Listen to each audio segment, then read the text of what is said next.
Hola, vamos con ciencias y bueno, la otra vez hablamos sobre fotorreceptores, quimiorreceptores, nociceptores, todo esto que nos ayuda a adaptarnos al medio ambiente. Hoy vamos a hablar de otra cosa que tienen en común todos los organismos, que es la reproducción. Y bueno, me voy a basar en su libro, en la página 57, por si lo tienen ahí.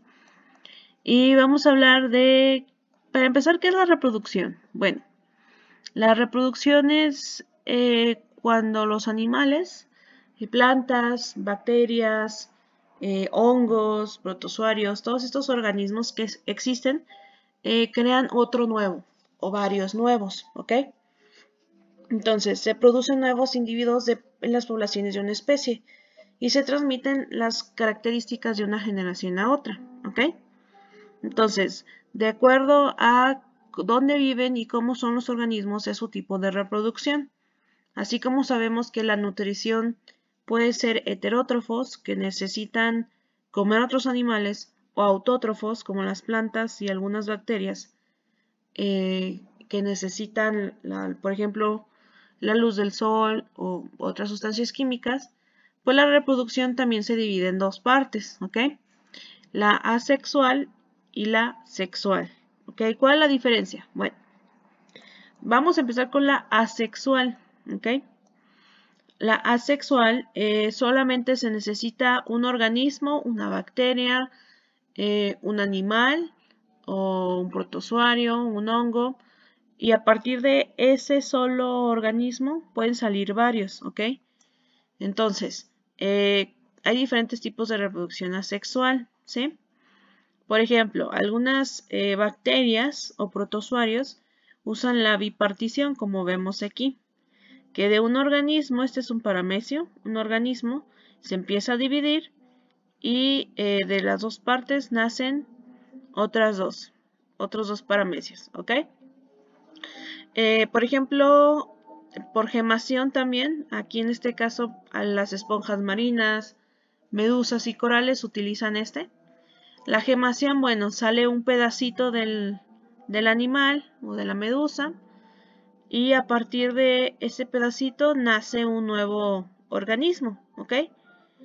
Y la fragmentación, por ejemplo, en las estrellas de mar, algunas lombrices y algunas especies de plantas, le quitas un pedacito al organismo y se crea a partir de, por ejemplo, esta patita de estrella, sale otra estrella, ¿ok?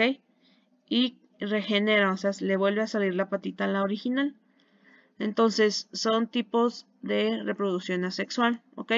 Si se fijan, recordemos, reproducción asexual nada más se necesita un organismo y puede ser por estos tres tipos de reproducción. Ahora, vamos con la reproducción sexual, ¿ok? En la reproducción sexual necesitas dos organismos, generalmente macho y hembra, para que se pueda dar la reproducción, ¿ok? Por ejemplo, aquí dice, se caracteriza por la unión de células sexuales, que uno es femenino y otro masculino.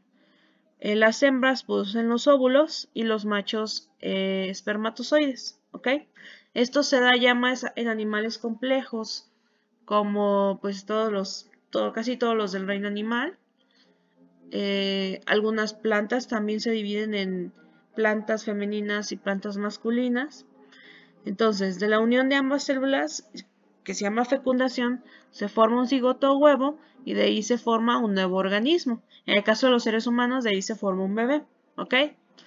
Entonces, aquí este tipo de reproducción es más compleja porque primero el macho y la hembra de la misma especie se tienen que reconocer y se tiene que dar un apareamiento para que pueda haber fecundación, ¿ok?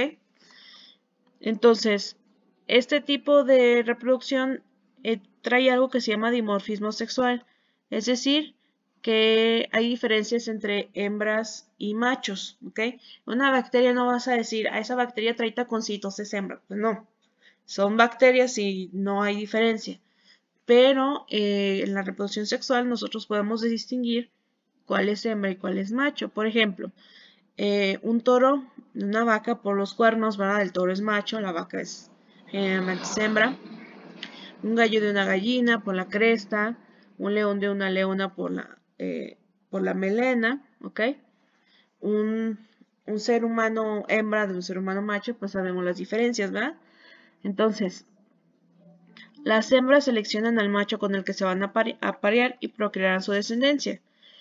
Y los machos son los que se tienen que ganar el derecho a parearse, ¿ok? Aquí tenemos una imagen de la fecundación, el momento que un espermatozoide entra a un óvulo para generar un cigoto, un nuevo organismo. Hay diferentes tipos de reproducción sexual también. Miren, este es otro ejemplo de que, por ejemplo, los machos son de colores llamativos y las hembras son más colores más, pues más discretos, ¿verdad? En el caso de los peces hay una fecundación externa, es decir, la hembra suelta los óvulos en el agua y el macho llega y suelta los espermatozoides sobre los óvulos. También puede haber fecundación interna, como aquí en estas catarinas. El macho deposita los espermatozoides en el interior de la hembra y ahí adentro se van a formar los huevos, ¿ok? O los cigotos. Y como les decía, también algunas plantas tienen esta diferencia. Pero curioso, algunas plantas son 2 en 1, son hermafroditas, ¿ok? ¿Qué quiere decir? Que tienen órganos tanto masculinos como los estambres y femeninos como el gineceo o los pistilos, ¿ok? Entonces, sueltan el polen y aquí mismo se fecunda. Entonces, es muy curioso esto. La siguiente clase vamos a hablar sobre la polinización, ¿sí? Cómo esta respuesta adaptativa ha ayudado a las plantas a diferenciarse, a ser totalmente femeninas o masculinas, no tanto hermafroditas. ¿Qué van a hacer ustedes? Bueno, en su cuaderno van a poner su título, tipos de reproducción, y van a comparar la sexual contra la asexual, ¿ok? Van a poner características que vimos en el video, en el programa y en el libro de la sexual y características de la asexual. Si quieren agregar dibujos es libre, aquí yo no les pido, pero si ustedes quieren agregarlos son libres de hacerlo. Y con eso terminaríamos la clase de ciencias.